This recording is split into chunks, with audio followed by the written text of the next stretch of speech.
Bueno, nosotros, buenas noches, primero que nada, que sea nuestro buen Dios guiándonos para que podamos ya ir concluyendo con esta serie, estos estudios que hemos titulado Las etapas de una iglesia local y en la cual considero y espero que así sea, que estemos meditando mucho en todo lo que el Señor nos quiere mostrar a través de este estudio y de la importancia que tiene la iglesia local para la obra del Señor.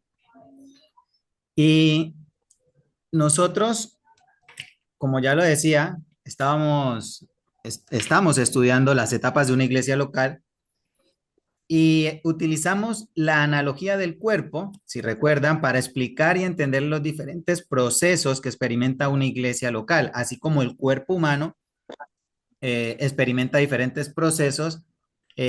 Mirábamos cómo el Espíritu Santo nos guiaba a través de la palabra a entender que la iglesia local también experimenta unos procesos muy similares y que son mucho más fácil para nosotros poder comprender el verdadero mensaje y lo que Dios quiere que nosotros comprendamos. Y entonces sabemos que cuando hablamos del cuerpo de Cristo, estamos hablando de la iglesia, pero la iglesia conformada por la cabeza, que es Cristo, y el cuerpo, que serían los cristianos. Entonces, prácticamente hablar del cuerpo de Cristo es hablar de la iglesia, hablar de la iglesia es hablar de los cristianos, o sea, de cada uno de nosotros o cada uno de los miembros que pertenecemos Mm, a una congregación. ¿Listo? Entonces, estamos haciendo como ese ¿Compra qué? resumen para poder refrescar un poco la memoria, porque sabemos como seres humanos que a veces eh, se nos pueden olvidar temas, detalles, y más cuando no son habituales. Entonces, eh, también veíamos entonces que ese cuerpo finalmente es lo que en muchos pasajes de la Biblia vemos como iglesia. Cuando algunos escritores de la Biblia mencionan la iglesia, no están hablando como tal de un edificio, de un local, de un elemento construido físicamente, sino de esa reunión de varias personas en torno a la fe, a la obediencia al Evangelio de Jesucristo.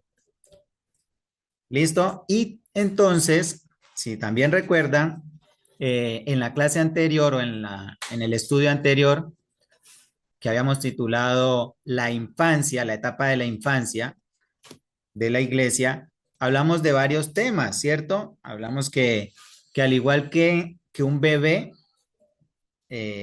humano, una persona, el bebé espiritual o la infancia de la iglesia hacía, hacía referencia a que hay unos comportamientos y unas actitudes muy características. Y por ejemplo, leíamos que en Primera de Pedro, capítulo 2 verso 2 hablaba de que esos bebés debían desear el alimento espiritual, así como los bebés humanos desean la leche materna o desean pues el biberón. También estudiamos que en Primera de Corintios, capítulo 13 verso 11 nos hablaba de identificar los comportamientos de los bebés o de los niños espirituales y que estos comportamientos eh, son más fáciles de conocer y entender cuando estamos cerca y que así como la madre o la mamá conoce a su bebé y empieza a entender por qué actúa de cierta manera o por qué llora o por qué hace ciertos gestos. Asimismo, nosotros como cristianos, dentro del cuerpo de Cristo, en la iglesia, debemos identificar esos comportamientos de aquellos hermanos que son bebés espirituales. También hablamos de cómo se convertían en bebé espiritual y de que era a través del bautismo. Ahí era cuando nacía y en el transcurrir de los días, el objetivo es que pudiera ese bebé ir creciendo, ¿no? Alimentándose de la palabra e ir creciendo. Y leíamos en Primera de Tesalonicenses, capítulo 5 versos del 21 al 23, que, que el Espíritu Santo nos indica que debemos tener muchos cuidados cuando somos bebés espirituales, porque debemos estar pendientes a analizar muchas cosas, pero abstenernos de hacer cosas malas.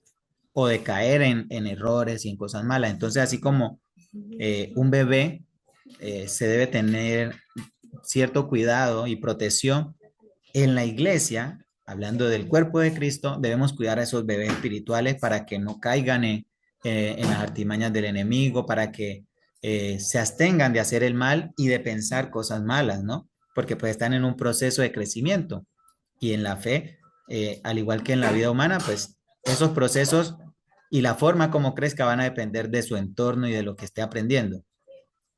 Entonces, en conclusión, hermanos, veíamos que la infancia de la iglesia, estábamos hablando no puntualmente de todo el conjunto, sino de ciertos miembros.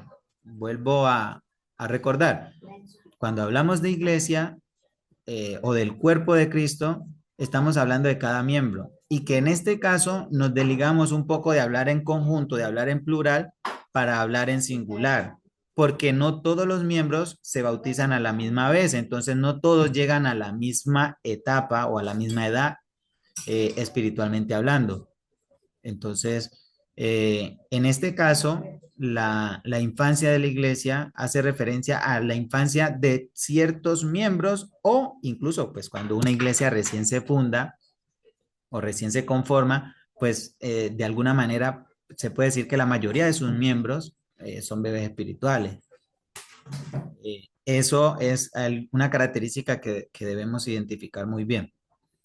Ahora, ya entrando o adelantándonos más en el tema que quiero que compartamos hoy, lo he titulado La adultez, porque Dios quiere que todos sus hijos crezcan y alcancen la madurez espiritual. Dios no quiere que nos quedemos ahí como bebés espirituales. No, Él no anhela y no espera eso en nosotros. Él espera que, al igual que nosotros, cuando como seres humanos, como cuerpos físicos, vamos creciendo físicamente, vamos desarrollándonos, no, se nos ponen de pronto los brazos más fuertes, nos empieza a salir más cabello en algunas partes del cuerpo y todo eso. Él espera que espiritualmente también experimentemos esas mismas transformaciones, que empecemos a mostrar físicamente que ya hemos empezado a crecer y a madurar espiritualmente. Entonces, esta etapa de la adultez, que sé que tal vez muchos conocen parte de este tema y la importancia que tiene, pues es importante que nosotros eh, la meditemos en la medida de cómo podemos nosotros llegar a ser adultos o a ser maduros espiritualmente, pero también cómo podemos ayudar a aquellos hermanos a que también lo logren. Esto es, recuerden que estamos hablando del cuerpo de Cristo y que si un miembro, como lo dice el apóstol Pablo en Corintios 12, si un miembro se duele, todos se duelen con él. Y si un miembro goza, o sea, si un hermano está feliz, está alegre, todos deberíamos de gozarnos. Ahora, si los miembros empiezan a crecer, todos deberíamos de empezar a alegrarnos porque el cuerpo se empieza a fortalecer. Entonces, es necesario, como miembros de una congregación local, de una iglesia local, anhelar, desear que todos podamos ir creciendo, cada uno a, de acuerdo a sus capacidades, pero el objetivo es que podamos ir creciendo. No podemos quedarnos como bebés espirituales todo el tiempo. Y es entonces cuando el Espíritu Santo nos muestra en el libro de Efesios el porqué de conformar la iglesia, porque seguramente cuando empezamos a conocer el Evangelio, vamos a tener cantidad de dudas, de preguntas.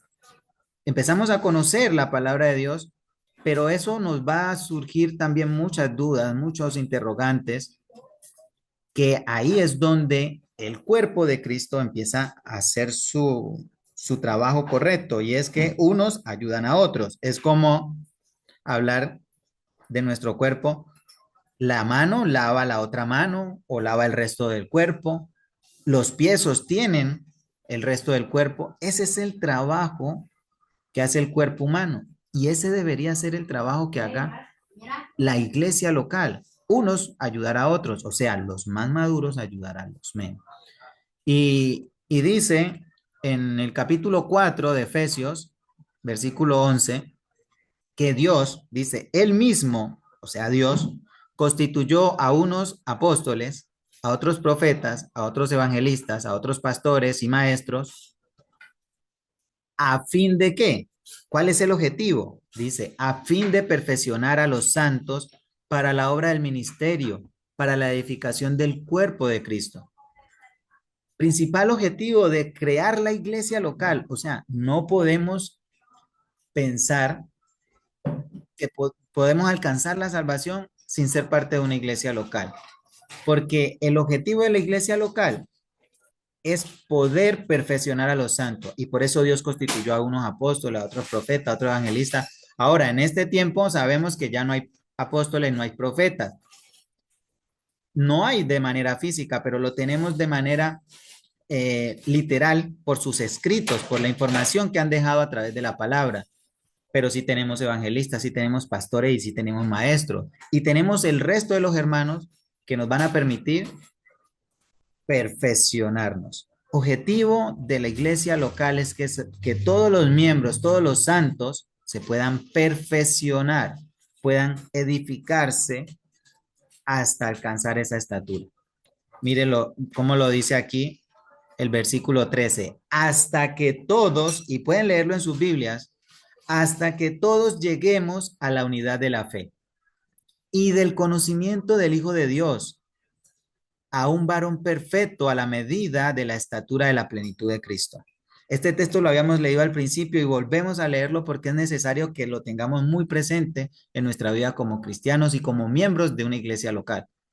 Nosotros no podemos pretender que solos somos iglesia. No podemos pretender que solos vamos a edificarnos y a crecer espiritualmente. Sí, podemos adquirir conocimiento, cada uno en su casa leyendo la Biblia, pero hay muchos otros temas que son necesarios que podamos compartirlos, que podamos interactuar con nuestros hermanos, porque es ahí cuando vamos a alcanzar la unidad de la fe y es ahí cuando en realidad nos convertimos en verdaderos miembros del cuerpo de Cristo.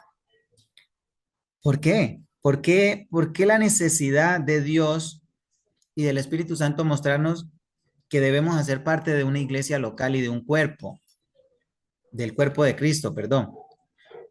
Aquí lo dice el verso 14, para que ya no seamos niños fluctuantes. O sea, Dios no quiere que dentro de nuestra inocencia, de nuestra falta de conocimiento, seamos arrastrados, seamos llevados otra vez al pecado del que en algún momento salimos cuando nos bautizamos y cuando aspiramos a una mejor conciencia, a una mejor vida. Entonces dice, para que ya no seamos niños fluctuantes llevados por doquiera de todo viento de doctrina, por estratagema de hombres que para engañar emplean con astucia las artimañas del error. Hermanos, yo creo que a muchos nos ha pasado que hay temas que no los comprendemos y hermanos que los entienden con tal facilidad que nos lo explican y logramos entenderlo a través de la explicación de algún hermano. Eso es lo que demuestra que nos necesitamos uno al otro, que en la iglesia local es necesario que nos mantengamos unidos y que nos podamos orientar, exhortar, animar unos a otros. Porque es ahí cuando podemos vencer, cuando podemos rechazar los engaños y las astucias que hay en el mundo. Entonces, nosotros vamos ya entendiendo que esto nos va a caracterizar o cuando empieza una iglesia a estar conformada por lo que leemos en el primer versículo que tenemos en la pantalla, el versículo 11, o sea, cuando ya una iglesia tiene evangelistas y pastores y maestros, es porque así primero Dios lo ha querido. Dios es quien establece este orden, pero eso demuestra que ya esa iglesia está llegando a un grado de madurez, a un grado de adultez. Ya no es solo una iglesia de solo santos, de solo miembros o bebés espirituales, sino que ya hay algunos que tienen un conocimiento mayor. Eso es de gran bendición y obvio todos o todas las iglesias locales quisiéramos llegar a ese grado de tener nuestros ancianos, dos, tres, cuatro ancianos, tener cuatro o cinco evangelistas, tener maestros, tener muchos miembros, pero es un proceso que si nosotros empezamos desde ahora, cuando somos una iglesia pequeña y empezamos a perseverar y ayudarnos y a trabajar en equipo y a esforzarnos por predicar el evangelio, por salir, por animar a los que se desaniman en algún momento, porque ya lo habíamos estudiado en las otras fases, que, que a veces en la etapa de la infancia suele pasar que hay unos que se cohíben, que se desaniman por diferentes razones y porque todavía están inmaduros en la vida espiritual, pero que a través del ánimo y de la exhortación que le pueda dar algún hermano con amor, va a lograr que este hermano se despierte y empiece otra vez a animarse y a crecer espiritualmente. Entonces, hermanos, no podemos olvidar que la etapa de la adultez es una etapa que todo cristiano, todo santo debe alcanzar. ¿Sabrá Dios en qué momento? ¿Sabrá Dios si llegaremos a tener ese tiempo? Pero ese debe ser nuestro anhelo y nuestro objetivo. Como individuos, como miembros de una iglesia local, debemos anhelar alcanzar la madurez espiritual. Y entonces ustedes podrían decir y hacer esta pregunta: ¿cómo se puede llegar a la madurez espiritual? Porque sabemos cómo nos volvemos bebés, ¿cierto? Cómo nacemos en la fe, cómo nos añadimos a la iglesia, al cuerpo. Eso ya lo estudiamos, que es a través del bautismo, de conocer la palabra, y pues ya sabemos básicamente los cinco pasos que se tienen para ser parte de esto. Pero la pregunta que deberíamos hacernos en esta noche sería, entonces, ¿cómo se puede llegar a la madurez espiritual? ¿Es posible? Claro que es posible, hermano. El Espíritu Santo nos regala muchos consejos que bien aplicados y entendiéndolos muy bien, nos harán un poco más fácil ese camino para alcanzar la madurez espiritual. Y entonces espero que me acompañen en estos, he sacado solo cinco consejos. En la Biblia, hermanos, van a encontrar muchos más consejos para alcanzar la madurez espiritual. Para no hacer extenso este estudio, lo he resumido en cinco, que vamos a estudiar en estos momentos. Entonces vamos con el primer consejo. Consejo número uno. Reconocer que la Biblia es el principal elemento o herramienta entregada por Dios para que el ser humano pueda adquirir y desarrollar diferentes habilidades. Primer consejo fundamental. Si nosotros como cristianos no tenemos nuestra Biblia como esa herramienta principal, ahí ya estamos empezando a fallar y va a ser muy difícil que alcancemos la madurez espiritual. Va a ser demasiado difícil. Por eso me gusta este texto de Segunda de Timoteo 3:16, 16 y 17, porque nos indica la importancia y lo que es la palabra de Dios, porque dice, toda la escritura, hablando de la Biblia completa, es inspirada por Dios y útil para enseñar, para reprender, para corregir y para instruir en la justicia, a fin de que el siervo de Dios esté enteramente capacitado para toda buena obra. Esta es la versión, creo que esta es la nueva traducción viviente, pero no difiere mucho de la Reina Valera, porque toda la escritura es inspirada por Dios. Es útil para el ser humano, es ese elemento que le permite aprender y luego de aprender enseñar, y si es necesario reprender o redarguir, corregir a quienes estén en un error a través de la palabra, no por emociones, no porque yo creo, yo pienso, no, porque Dios así lo determinó. Y es con la palabra, hermano, que puedo corregir a aquellos hermanos. ¿Con qué objetivo? ¿A fin de qué? A fin de que el siervo de Dios, a fin de que el hombre de Dios esté enteramente capacitado, dice la Reina Valera, preparado, enteramente preparado para toda buena obra. Entonces ese es el primer consejo que el Espíritu Santo nos quiere compartir en esta noche para que alcancemos la madurez. Tener nuestra Biblia como nuestra principal herramienta, como nuestro principal arma para poder adquirir conocimiento, para poder desarrollar habilidades, para poder crecer. Vamos con el segundo consejo. Procurar avanzar, dejando atrás los comportamientos infantiles que puedan causar incomodidad en el resto del cuerpo. Hermanos, es muy común, pareciera que no, pero es muy común ver en las iglesias de Cristo comportamientos infantiles o inmaduros espiritualmente hablando, e incluso también de una manera, se puede decir que secular. Y no estamos para llegar al punto de juzgar puntualmente por qué cierto hermano se comporta así o así, pero es común que esto pase y es un error que debemos corregir. ¿Se imaginan ustedes ver a un adulto comportarse como un niño? Nos causaría asombro, nos causaría, a veces incluso hay personas que hasta se enojan cuando ven a un adulto como comportándose de una manera infantil, porque entendemos y sabemos que cada uno debe vivir su etapa, cada uno debe vivir su tiempo. Y si la iglesia local está madurando, está creciendo, estos comportamientos no deberían ser, digamos, aceptados. Obvio, debemos tener cuidado de la forma como podemos corregir a aquellas personas, hermanos, que tienen ese comportamiento.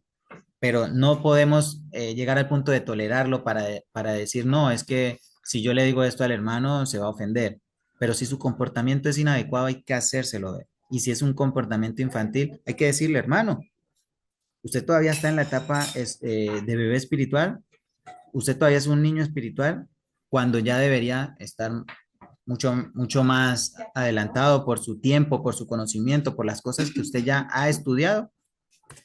Dice Hebreos capítulo 5 versículo del 12 al 14, porque debiendo ser ya maestros, después de tanto tiempo, tenéis necesidad de que se os vuelva a enseñar cuáles son los primeros rudimentos de las palabras de Dios.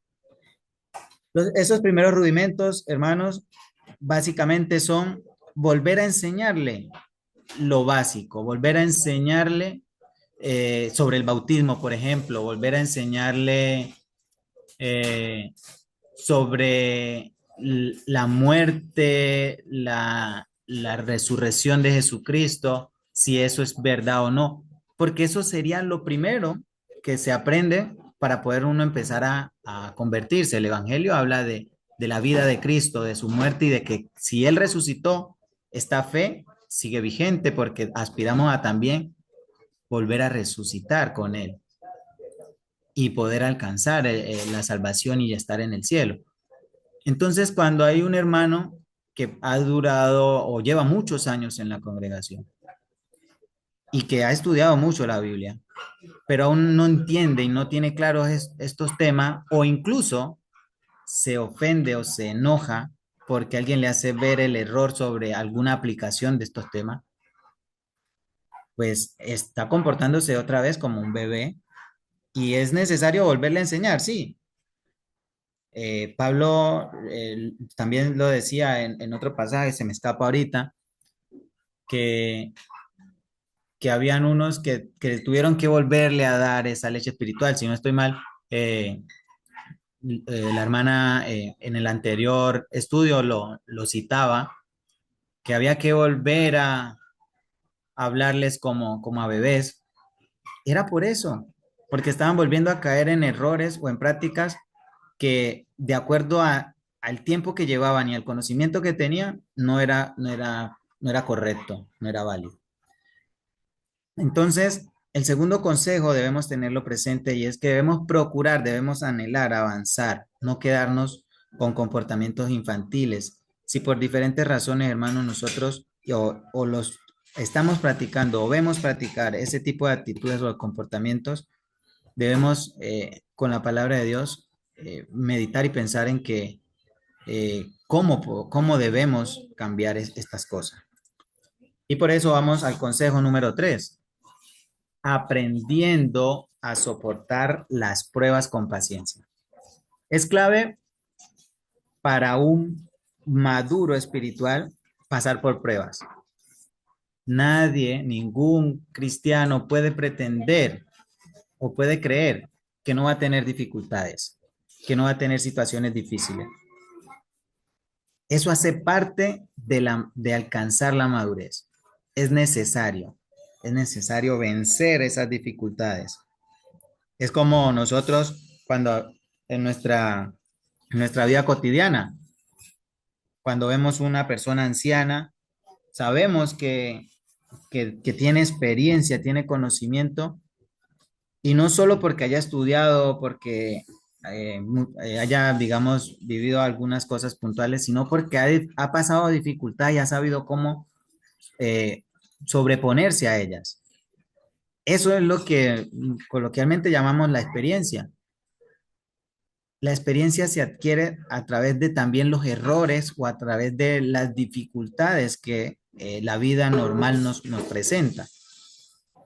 Y me gusta esta imagen que les muestra aquí porque si vemos en esta imagen, el adulto, la persona mayor está tratando de avanzar contra la fuerza del viento y las dificultades, se puede decir así.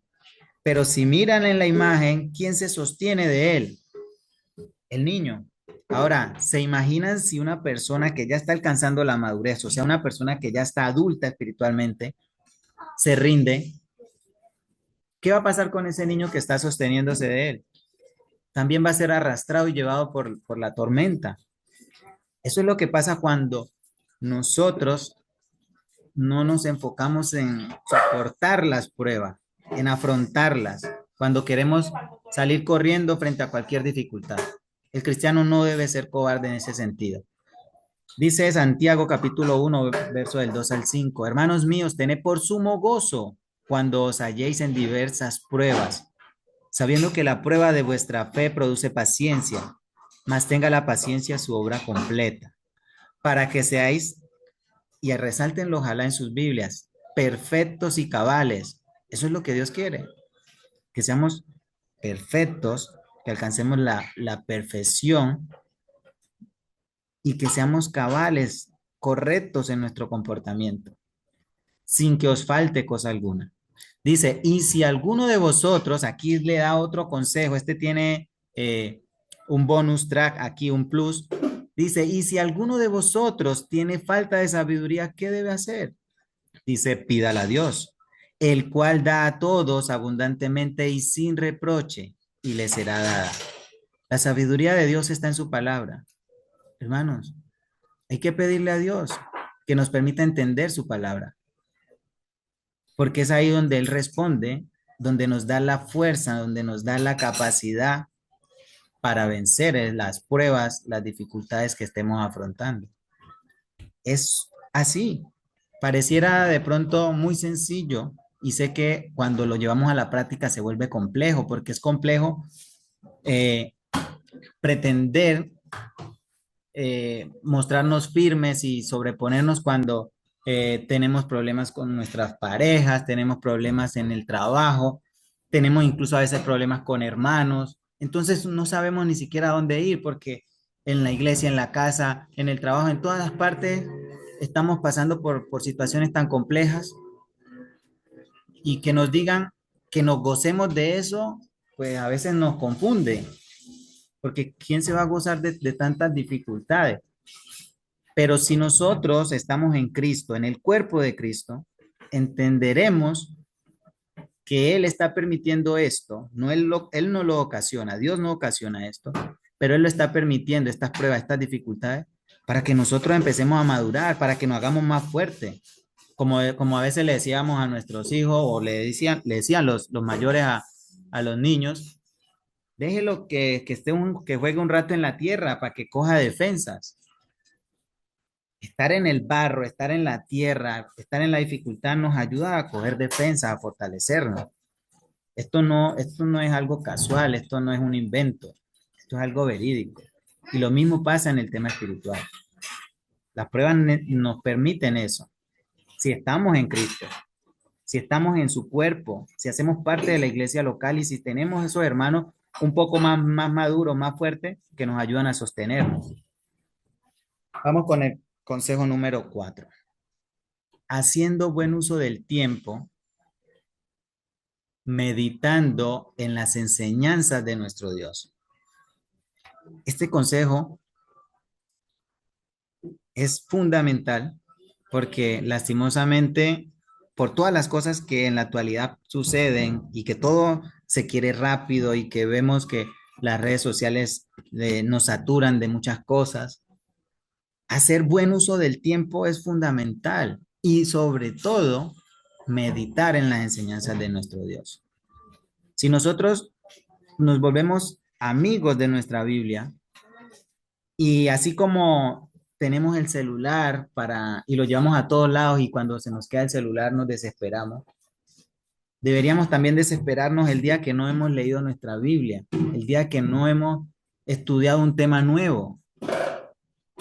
También deberíamos de sentirnos angustiados, porque eso es hacer buen uso del tiempo y meditar en las enseñanzas del Señor. Por eso dice en Efesios capítulo 5, verso del 1 al 6, mirad pues con diligencia cómo andéis, no como necios, sino como sabios. ¿Por qué? Los necios pierden el tiempo, y todo les da igual, bueno, al final todos nos vamos a morir, entonces, ¿qué importa? Tal. Pero el sabio aprovecha el tiempo, dice, aprovechando bien el tiempo porque los días son malos. Hermanos, debemos hacer buen uso de nuestro tiempo. Debemos estar y dedicar tiempo a la palabra de Dios.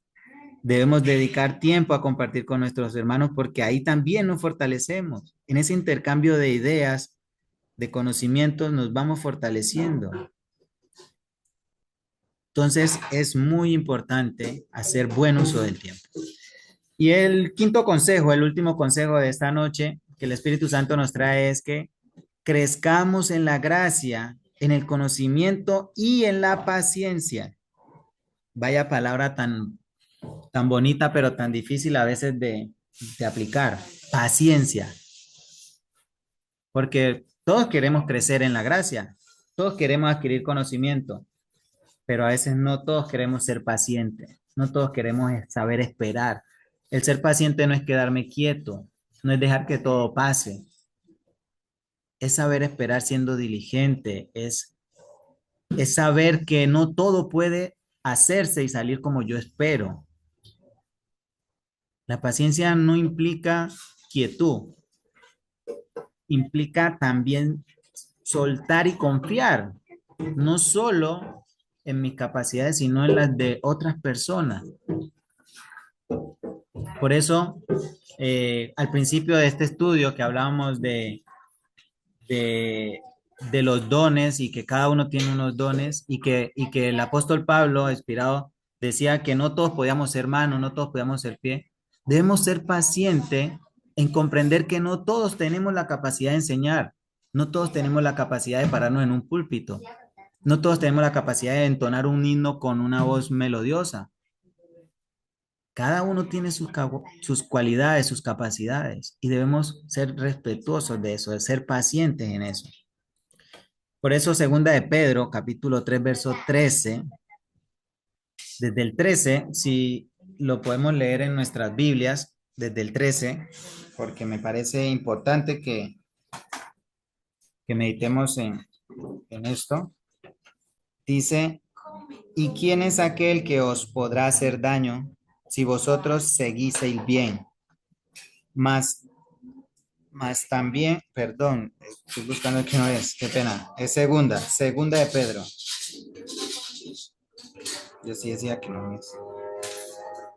Dice, pero nosotros esperamos según sus promesas cielos nuevos y tierra nueva, en los cuales mora la justicia.